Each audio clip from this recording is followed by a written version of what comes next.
based on this inbound and outbound marketing channel, I put together some kind of idea of what the cost would be. Bandit signs are of course very cheap. You just get bandit signs, if they're allowed in your area. In our area, it's not allowed. For like last 5 to 7 years, the city doesn't allow that. But you can put them on any flip that you're doing or any property that you have. You can put them in the yard, or you can put them on the telephone post or wherever. So super low cost.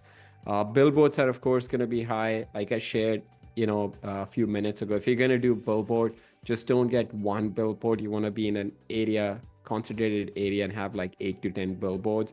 And you can negotiate. When I got a billboard, I wasn't paying much. I was paying like 12 to $1,500 a month for a billboard, but they had special deals going on. If you got multiple, then they would give you better pricing. So if that's something you're looking into, I can definitely connect with you and give you some feedback on that. Your cold calling and Craigslist would be low cost for cold calling. Only thing you need is like you pull a list, skip trace, and then just a dialer. So super inexpensive. Craigslist is practically free. You're not paying anything. You're just going there, finding the list of properties, owners that have listed their rental properties, or you're putting your own ad there just to get in touch with, just to have someone start calling you about any properties they have. Direct mail would be medium cost depending on, how big your list is. If you're doing postcard or handwritten letters, Brian shared a great tip. I guess it would fall under direct mail / door knocking, but something to try. One thing I would recommend is, if that's something you're going to do, we're going to do in our business, but get a separate tracking number in REsimpli so you can track specific how many letters you put out, how many calls you got, and then you can start tracking your expense and revenue for each marketing channel, so you can see if it makes sense to start scaling it. Cool. All right, your driving for dollar would be, again, low cost. All you're doing is just paying for the software. If you're using REsimpli, it's already included in every account. So I would highly recommend, at least at a minimum, you use driving for dollars when you're driving around the neighborhood. Just start adding those leads into your database. Email marketing. It's actually, we have some investors within REsimpli using email marketing for lead gen. So they would skip trace, get the email addresses of the owners, and then email them, and it's effective for them. Super low cost. Like once you skip trace them, you have their phone number, and then you also have their email. The super low cost, and then you can just email them, and they've had some success with that. Facebook marketing would be inbound. I put medium cost. Based on my experience, I tried Facebook marketing, and there's some investors who've had success with Facebook marketing, but for the most part, I've heard it as not being super effective. The reason being, there's not many people going to Facebook looking to sell their houses, right? When you compare Facebook ads to Google ads, you have people going to Google and typing in the search engine, hey, how do I sell my house fast? You don't have people going to Facebook typing the same thing. So the quality of leads is going to be a little bit lower. You'll get more leads. Your cost per lead would be lower with Facebook, but then your cost per deal would be higher, just because you're getting a whole bunch of leads, but they're not very high quality leads. So you have your display ad on Facebook that you're showing people. It's good if you put pixel on your website. Somebody comes to your website and you kind of, track them, follow them through your Facebook ad. That's where it can be effective. They see your ads multiple times. They see you on Google. They see you on Facebook. That's where it can be effective. But just as like a cold ad, I've not heard many people have good success with that. Foreclosure auction is low cost, basically free. I used to buy a lot of properties at foreclosure auction back in the day, like 2012 through 15. There's no cost. I mean, the starting bid of the property, and then you just go there, bid on the property, and then you're bidding against other people. We had pretty decent success with it, made pretty good money, but then as started getting more competitive, there weren't as many foreclosures, so we kind of put it on the back burner. But we might be looking at that again in the future as the foreclosure rate starts going up. Google AdWords and PPC, super effective marketing channel. If you're not doing that, I highly recommend that you look into it. The quality of leads would definitely be higher because you have people that specifically went on Google and typed in certain keywords that you're targeting for. Sell my house fast. How do I sell my house fast? How do I sell my house fast for cash? So you can only target specific keywords. So it can be very, very effective. The cost is going to be high. Your cost per lead is going to be depending on, including the management cost and your ad cost. It can be anywhere from 100 to 150 bucks or more, but the quality of leads would definitely be much higher.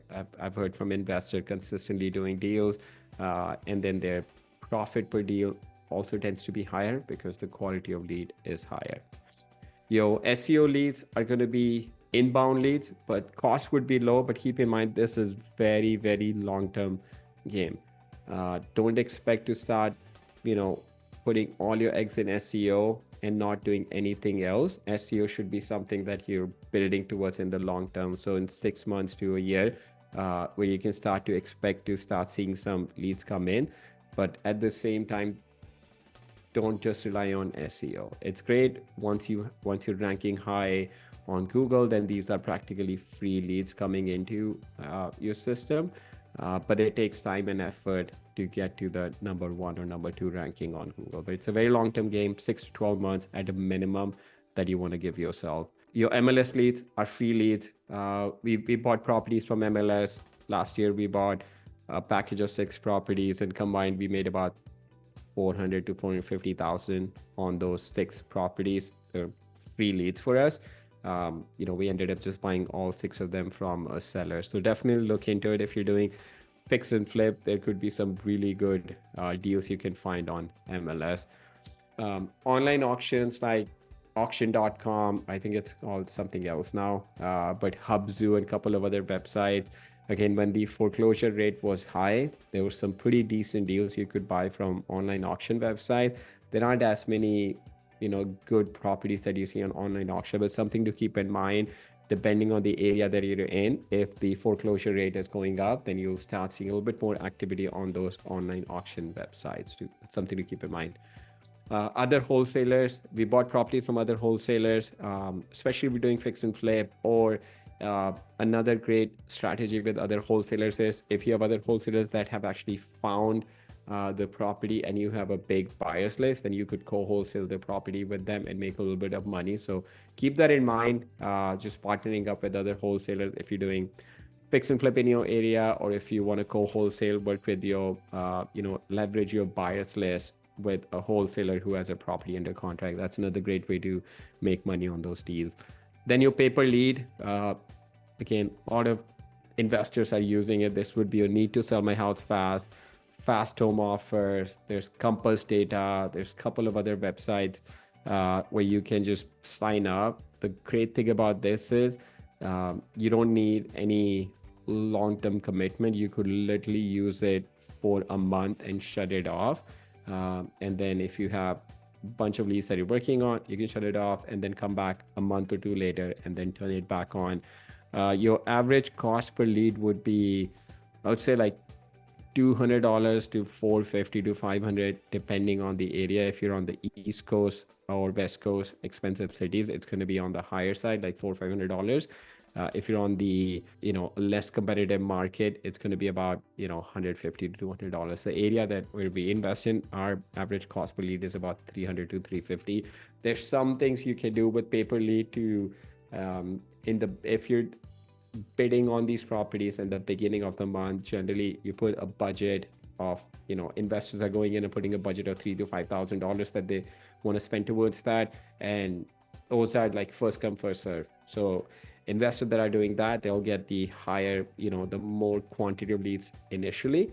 But if you go in and then you beef up your budget towards the second half of the month, then you could just play around and get a little bit lower cost per lead. So if you want to try that in your market, it's worth looking into. Your radio ads, they're going to be expensive, but very, very effective. I've heard from a lot of investors that are using REsimpli have really good success using radio ads, high quality inbound leads.